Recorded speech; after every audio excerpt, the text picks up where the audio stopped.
Hello दोस्तों, एक बार फिर से स्वागत है आपका आरंभ स्टडी पॉइंट में। आज हम पढ़ेंगे क्लास 7 पॉलिटी का यह 9वां अध्याय है, समानता के लिए संघर्ष। आपने समानता के बारे में पहले भी पढ़ा है, जूठन जो ओम प्रकाश वाल्मीकि के द्वारा लिखा गया, कैसे उन्हें दलित समझकर झाड़ू लगवाया जाता है इत्यादि। आप कहानी जो है पढ़ भी चुके हैं, भीमराव अम्बेडकर के बारे में पढ़ चुके हैं। जो कहीं जाने के लिए बैलगाड़ी का वो चाह रहे थे कि हमें महँगा दर में भी बैलगाड़ी मिल जाए और हम जहाँ पर वो जाना चाह रहे थे वो चले जाएँ। लेकिन उन्हें जाति के भेदभाव को यहाँ पर दर्शाया गया है कि समानता एक जगह नहीं मिल पाती है। तो वही जाति नीची जाति होने के कारण वो बैलगाड़ी वाला जाने को तैयार नहीं हुआ, क्योंकि वो अछूत हो जाता। अछूत जाति को छूकर वो भी अछूत हो जाता इत्यादि। तो चलिए, यही कहानी यहाँ पर है, संघर्ष के बारे में है कि समानता के लिए क्या-क्या संघर्ष करने पड़े हैं। तो इस पुस्तक में अभी तक आपने जो कांता, अंसारी दंपति, मेलानी और स्वप्ना जैसे लोगों के बारे में पढ़ा। इन सब की कहानियों में जो बात समान है वह यह है कि यह है यह कि उनके साथ असमानता व्यवहार किया जाता है। ऐसी स्थितियों में लोग क्या कर सकते हैं? इतिहास में इस बात के अनेक उदाहरण हैं, जहां लोग असमानताओं के विरुद्ध और न्याय के लिए संघर्ष करने के लिए एक साथ खड़े हुए। क्या अध्याय 1 की रोजा पार्क्स की कहानी आपको याद है, जो बैठती है और आंदोलन करती है बस पर बैठने के लिए, जो हम उठेंगे नहीं, ये कहानी।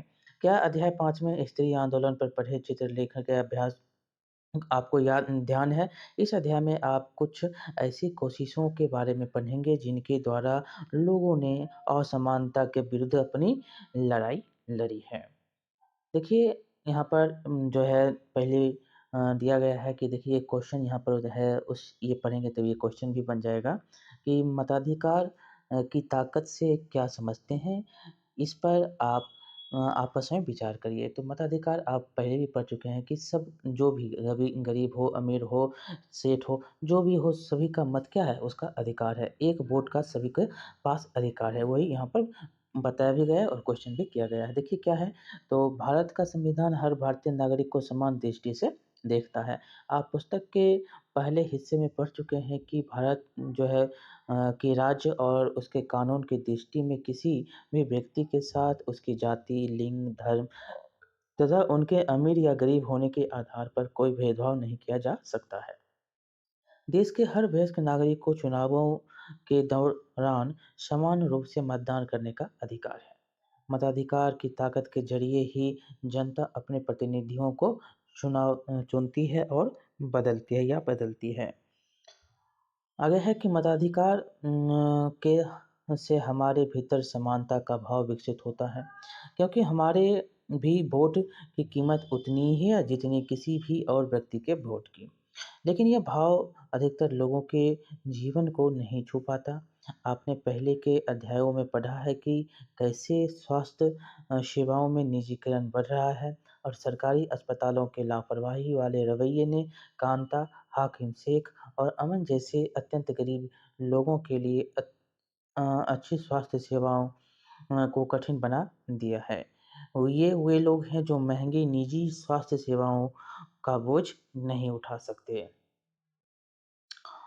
आगे इसी तरह देखें, एक बूढ़ी औरत जो घर पर अच्छा अचार बनाती है, बड़ी कंपनियों के लंबे-चौड़े विज्ञापन खर्च और अनेक संसाधनों के सामने कमज़ोर हो जाती है और उनसे पिछड़ जाती है। स्वप्ना के पास भी पर्याप्त संसाधनों की कमी है और इसीलिए उसे अपनी रुई की फसल उगाने के लिए साहूकार से उधार लेना पड़ता है। यही कारण है कि उसे जो है मजबूरी में अपनी अच्छी फसल को कम कीमत में बेचना पड़ता है। देश भर में मिलानी की तरह ही से घरेलू काम करने वाले लाखों महिलाएं हैं, जो लगातार मेहनत से दूसरों के घरों का काम करती हैं। इसके बाद भी वे अपमानित होने को विवश हैं, क्योंकि वे संसाधनों के अभाव में स्वयं का कोई काम नहीं कर पाती। गरीबी और संसाधनों का अभाव आज भी इस भारतीय समाज में विषमता और असमानता का सबसे बड़ा कारण में से एक है। ये देख सकते हैं, सतत विकास लक्ष्य में जो है गरीब का अंत करना भी है। यहीं पर दिखाया गया है। आगे है कि दूसरी ओर अंसारी दंपति को संसाधनों के न होने या कम होने के कारण असमानता नहीं झेलनी पड़ी। वास्तव में जबकि उनके पास किराया देने के लिए पर्याप्त पैसे थे, तब पर जो है तब भी वे एक मकान पाने के लिए महीने भर भटकते रहे। लोग उनके धर्म के कारण उन्हें मकान देने से हिचकते रहे। ठीक इसी प्रकार स्कूल के अध्यापकों ने ओम प्रकाश वाल्मीकि से स्कूल का मैदान महज इसलिए साफ करवाया क्योंकि वे दलित थे। आपकी पुस्तक में आपने इसी पुस्तक में इसके बारे में पढ़ा भी है और जाना भी है ओम प्रकाश के बारे में। देखिए आगे हम पढ़ेंगे, यहाँ पर दिया भी गया है, यहाँ पर देखिए कुछ शब्द दिए गए हैं जो भारत में एक वास्तविकता है कि जो गरीब हैं, सामान्यतः दलित, आदिवासी और मुसलमान समुदाय हैं और इसमें से उन्हें विशेषता कौन है? तो महिलाएँ हैं। देखिए लिखा गया है कि महिलाओं के द्वारा किए गए काम अक्सर ही पुरुषों के कामों की तुलना में तुच्छ माने जाते हैं। इन सभी के साथ किए जाने वाले भेदभाव का प्राथमिक कारण यह है कि किसी खास सामाजिक या सांस्कृतिक पृष्ठभूमि के थे या वे महिलाएं थीं। धर्म, जाति और लिंग वे महत्वपूर्ण कारक हैं जिनके आधार पर आज भी भारत में लोगों में असमानता का व्यवहार किया जाता है। देखिए यहाँ पर कितने प्रतिशत थे, ये सब तो 2011 के जनगणना के अनुसार जो है बताते हैं कि 48.8% जो है हमारी जनसंख्या में महिलाएँ हैं और 14.2% जो है मुसलमान हैं और 16.6% ज दलित है और 8.6% कौन है? तो आदिवासी है। यहाँ पर आगे पढ़ेंगे कि गरीब मानवीय गरिमा का अभाव है और कुछ विशेष समुदायों के प्रति अपमान जैसे कारक अक्सर ऐसे मिले-जुले ढंग के सामने आते हैं कि यह तय करना कठिन हो जाता है कि कहाँ एक तरह की असमानता खत्म होती है और कहाँ दूसरी असमानता शुरू हो जाती है। आपने पढ़ा है कि दलित, आदिवासी और मुस्लिम लड़कियों में पढ़ाई बीच में छोड़ देने वाले की संख्या क्या है? बहुत अधिक है। आप ये जानते भी हैं। यह स्थिति गरीबी, सामाजिक असमानता और इन समुदायों के लिए अच्छी स्कूल सुविधाओं के अभाव जैसे कई मिले-जुले कारणों से पैदा हुई है। अब देखिए समानता के लिए संघर्ष क्या क्या किया गया है, तो ये देखिए असमानता को कम करना ये भी सतत विकास लक्ष्य का आधार है, 10वां नंबर है। समानता के लिए अब क्या संघर्ष किया गया है, तो दुनिया भर में तमाम समुदायों, गाँव और शहरों में आप देखते होंगे कि कुछ लोग समानता के लिए किए गए संघर्षों के कारण सम्मान से पहचाने जाते हैं। ये वे लोग हैं जो अपने साथ या अपने सामने किए जा रहे किसी भेदभाव के विरुद्ध उठ खड़े हुए हैं। हम इनका सम्मान इसलिए भी करते हैं कि उन्होंने प्रत्येक व्यक्ति को उसकी मानवीय गरिमा के साथ किया और सदैव इसे धर्म और समुदाय के ऊपर माना। इन्हें लोग बहुत विश्वास के साथ अपनी समस्याओं के समाधान के लिए बुलाते हैं। देखिए अक्सर असमानता के किसी विशेष मुद्दे को लेकर संघर्ष करने वाले व्यक्ति समाज में एक महत्वपूर्ण पहचान बना लेते हैं क्योंकि समता की लड़ाई में बड़ी संख्या में लोग उनके साथ हो जाते हैं। भारत में ऐसे अनेक संघर्ष याद किए जा सकते हैं जहाँ पर लोग ऐसे मुद्दों के लिए लड़ने के लिए आगे आए हैं जो महत्वपूर्ण भी लगते हैं। अध्याय 5 में आपने पढ़ा भी है कि कैसे और किन तरीकों से समानता के लिए महिलाओं का आंदोलन खड़ा हुआ। मध्य प्रदेश का तवा मत्स्य संघ ऐसा ही दूसरा उदाहरण है, जहाँ लोग अपने अधिकार के लिए खड़े हुए। कहाँ पर? मध्य प्रदेश में है तवा मत्स्य संघ। ऐसी समान ऐसी तमाम संघर्ष गाथाएँ हमारे पास हैं, जिनमें बीड़ी मज़दूरों, मछुआरों, खेतिहर मज़दूरों, झुग्गीवासियों के समूहों ने अपनी तरह के से न्याय के लिए लड़ाइयाँ लड़ी हैं। देखिए यहाँ पर कुछ आपसे पूछा भी जा रहा है कि क्या आप अपने परिवार, समुदाय, गाँव या शहर किसी ऐसे व्यक्ति के बारे में सोच सकते हैं जिनका आप इसलिए सम्मान करते हैं क्योंकि उन्होंने न्याय और समता के लिए लड़ाई लड़ी है। देखिए, ऐसे तमाम लोग होते हैं जो प्रयास करते हैं कि अपने जो है लड़ाई सभी मिल-जुल कर काम करने के लिए ये सब होता है। प्रयास हमारे सामने है कि जहाँ लोग मिल-जुल कर संसाधनों का नियंत्रण करने के लिए सहकारी संगठन खड़े किए हैं। अब आ गया है तवा मत्स्य संघ। जब जंगल के बड़े क्षेत्रों को जानवरों के लिए अभयारण्य घोषित कर दिया गया और बड़े बांधों का निर्माण किया जाता है तो हजारों लोग विस्थापित होते हैं। पूरे के पूरे गाँव के लोगों को अपनी जड़ों को छोड़कर वहीं के कहीं और नए घर बनाने की और नई ज़िंदगी आरंभ करने के लिए मजबूर कर दिया जाता है। इन विस्थापितों में से अधिकांश लोग गरीब होते हैं। शहरी क्षेत्रों में भी वे बस्तियां जहां गरीब रहते हैं, उन्हें हटा दिया जाता है। इसमें से कुछ को शहर के बाहरी इलाकों में दोबारा बसाया जाता है।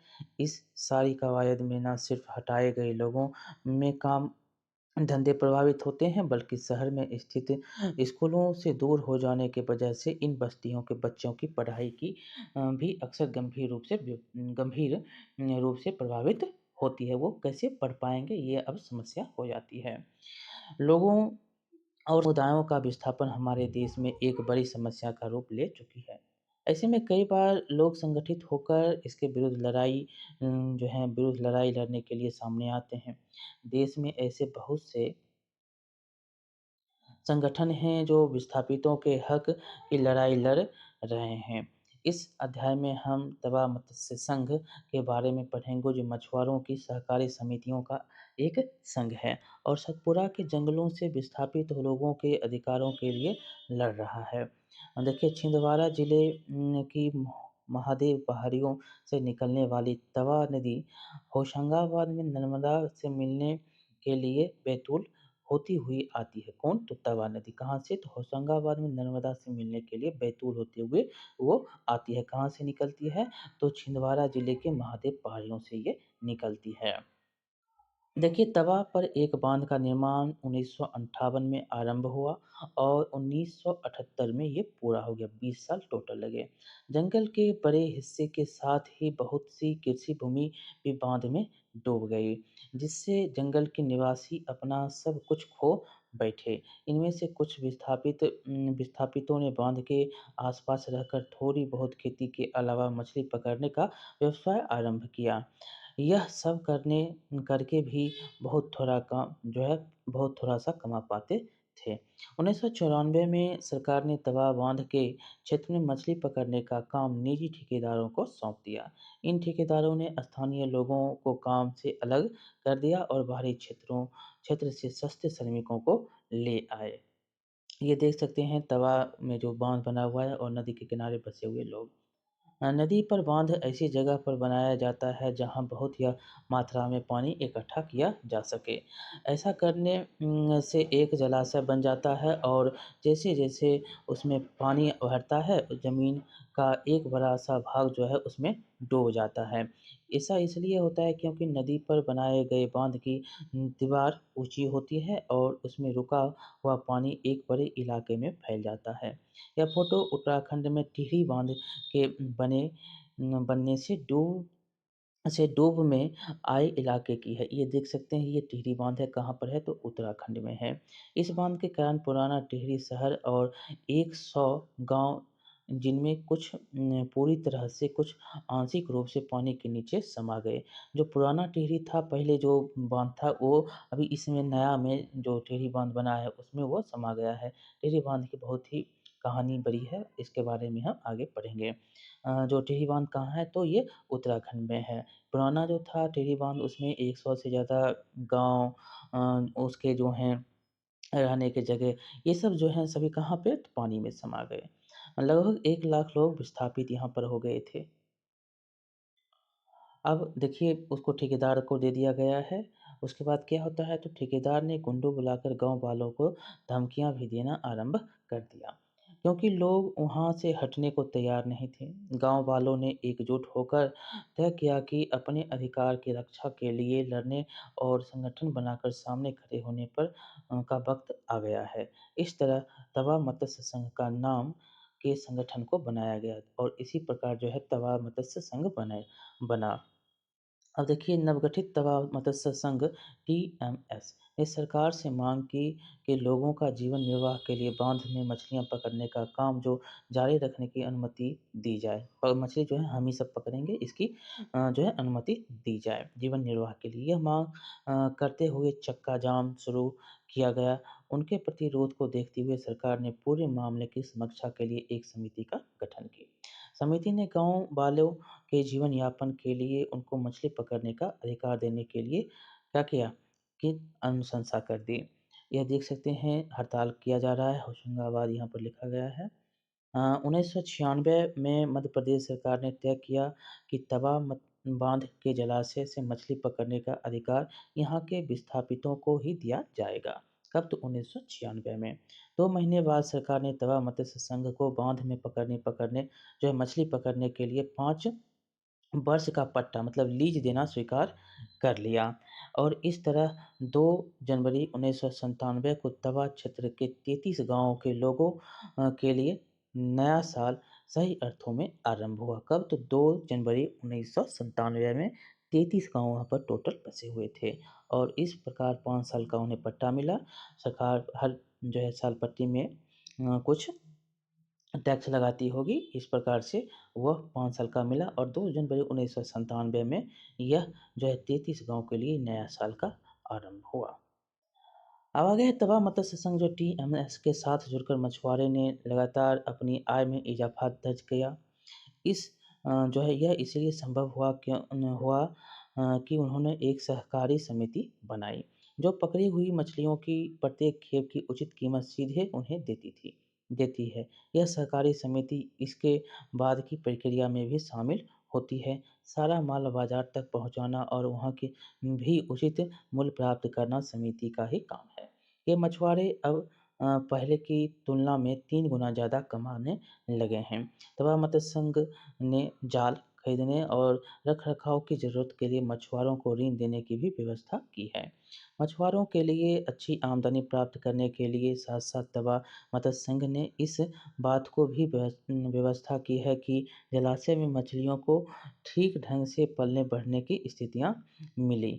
टीएमएस टीएमएस ने सभी के सामने यह बात सिद्ध कर दी कि लोगों को जब आजीविका का अधिकार मिलता है तो वे अच्छे प्रबंधन के गुणों का परिचय भी देते हैं। ये देख सकते हैं ये संघ है ऊपर में दिखाया गया है कि एक रैली में विरोध करते हुए और एक नीचे में दिखाया गया मछली तोड़ते हुए महिलाएं। देख सकते हैं ये क्वेश्चन भी यहाँ पर है क्या आप अपने जीवन की एक ऐसा उदाहरण याद कर सकते हैं जिसमें किसी एक व्यक्ति या कुछ व्यक्तियों ने मिलकर असमानता की स्थिति को बदला है।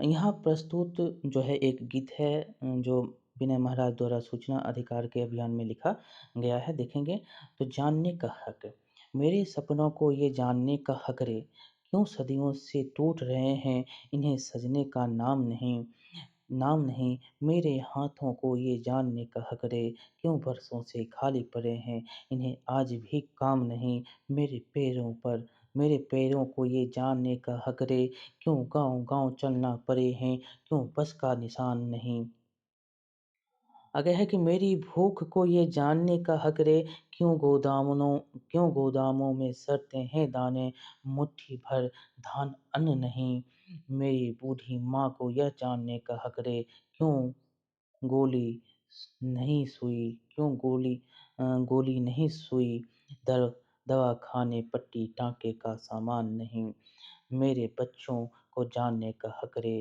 क्यों रात दिन करे मजदूरी क्यों शाला मेरे गाँव में नहीं। ये कविता लिखी गई जो एक सरकार को दिखाता है आईना दिखाने के लिए ये लिखा गया है अभियान में। आगे है असमानता के विरुद्ध रचनात्मक अभिव्यक्ति। कुछ लोग असमानताओं के विरुद्ध आंदोलनों में हिस्सा ले रहे होते हैं तो कुछ लोग असमानताओं के विरुद्ध अपनी कलम जो है अपनी आवाज़ या अन्य कलाओं जैसे नृत्य संगीत आदि के प्रयोग द्वारा जो है ध्यान आकृष्ट करते ध्यान आकृष्ट के लिए करते मतलब ध्यान आकृष्ट करने के लिए करते हैं। लेखन, गायक, नर्तक और कलाकार भी असमानताओं के विरुद्ध संघर्ष में सक्रिय भूमिका निभाते हैं। अक्सर ही कविताएँ और गीत और कहानियाँ न सिर्फ हमें प्रेरित करती हैं, बल्कि वे समानता में हमें विश्वास को दृढ़ भी करती है। वे न सिर्फ हमें प्रेरित करती हैं, बल्कि हमें सही दिशा में चलना भी सिखाती हैं। देखिए, भारत का संविधान है एक जीता हुआ दस्तावेज। न्याय के लिए किसी आंदोलन और समानता के लिए गीत और कविता की तमाम प्रेरणाओं के पीछे जो एक भाव होता है, वह मनुष्य की क्षमता का ही होता है। आप यह जानते हैं कि भारत का संविधान सभी को समान मानता है। देश में समता के लिए चलने वाले आंदोलन और संघर्ष अक्सर संविधान के आधार पर ही समता और न्याय की बात करते हैं। तवा मदद संघ के मछुआरों की आशा का आधार भी संविधान के प्रावधान ही हैं। अपनी बातचीत में लगातार संविधान का जिक्र करने से वे उसे एक ऐसे जीते हुए दस्तावेज की तरह उपयोग कर रहे हैं जो हमारे जीवन में सचमुच अर्थ रखता हो। लोकतंत्र में कई व्यक्ति और समुदाय लगातार इस दिशा में कोशिश कर रहे हैं कि लोकतंत्र का दायरा बढ़ता जाए और अधिक से अधिक मामलों में समानता लाने की ज़रूरत को स्वीकार किया जाए। यहाँ पर उपयुक्त गीत में वही है और मेरी भूख का ये जानने का हक रे पंक्ति आशा क्या भूख से मरा हुआ है और गोदाम में जो है अन्न सड़ रहा है। यही यहाँ पर दिखाया गया है कि आगे है समता का मूल्य लोकतंत्र के केंद्र में है। इस पुस्तक में हमने ऐसे कुछ मुद्दों के देखने का प्रयास किया जो लोकतंत्र के मूल भाव के लिए चुनौती पैदा करते हैं। जैसा कि आपने पढ़ा कि देश की स्वास्थ्य सेवाओं का निजीकरण, स्वास्थ्य जो है संचार के माध्यम मीडिया पर व्यवसायीकरण, घरानों का बढ़ता दबाव और नियंत्रण, महिलाओं के श्रम को कम मूल्य देना और वह कपास के किसानों की बेहद कम आय होना, ये सब लोकतंत्र के लिए चुनौती हैं। ये वे मुद्दे हैं जो सीधे गरीबों को प्रभावित करते हैं और समाज में अपेक्षित समुदायों से जुड़े हुए हैं। ये देश के सामाजिक और आर्थिक समानता के मुद्दे हैं। आगे है कि लोकतंत्र के लिए समता और उसके लिए संघर्ष एक महत्वपूर्ण तत्व है। व्यक्ति और समुदाय का स्वाभिमान और गरिमा तभी बनी रहती है जब उनके पास अपनी और परिवार के सभी ज़रूरतों की पूरी करने के लिए पर्याप्त संसाधन हो और उनके साथ कोई भेदभाव नहीं किया जा रहा हो, तभी ये हो सकता है। देख सकते हैं यहाँ पर 2001 में लखनऊ में 1500 से ज़्यादा लोग महिलाओं के खिलाफ हिंसा का विरोध करने के लिए एक जन सुनवाई में इकट्ठे हुए। इसमें जो है प्रतिष्ठित महिलाओं की एक ज्यूरी बनाई गई और उन्होंने न्यायाधीशों की भूमिका निभाते हुए महिलाओं के खिलाफ हिंसा के 15 से ज़्यादा प्रकरणों की सुनवाई की।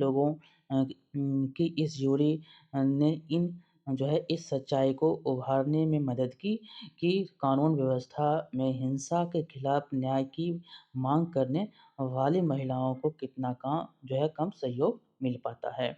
तो समानता के लोगों को संघर्ष करना जो है संघर्ष में हमारे संविधान की क्या भूमिका? एक समान भूमिका है, सभी संघर्ष जो है सभी के लिए समान अधिकार हैं। तो यहाँ पर कुछ चित्र दिए गए हैं जो भारत के नक्शे हैं, भारत में आप देख सकते हैं सभी राज्यों को दिखाया गया है। तो इस प्रकार आपका ये चैप्टर जो है समाप्त होता है। क्लास 7 पॉलिटी का 9 अध्याय था, हमने 9 को पढ़ा है और समझा है। समझते हुए आगे बढ़ा है। तो चलिए बहुत-बहुत धन्यवाद। कैसा लगा आप बताएँगे? लाइक करेंगे, शेयर करेंगे और सब्सक्राइब करना नहीं भूलेंगे। मिलते हैं अगले वीडियो में। अब हम क्लास 8 का जो है समाप्त करेंगे। तो मिलते हैं आगे।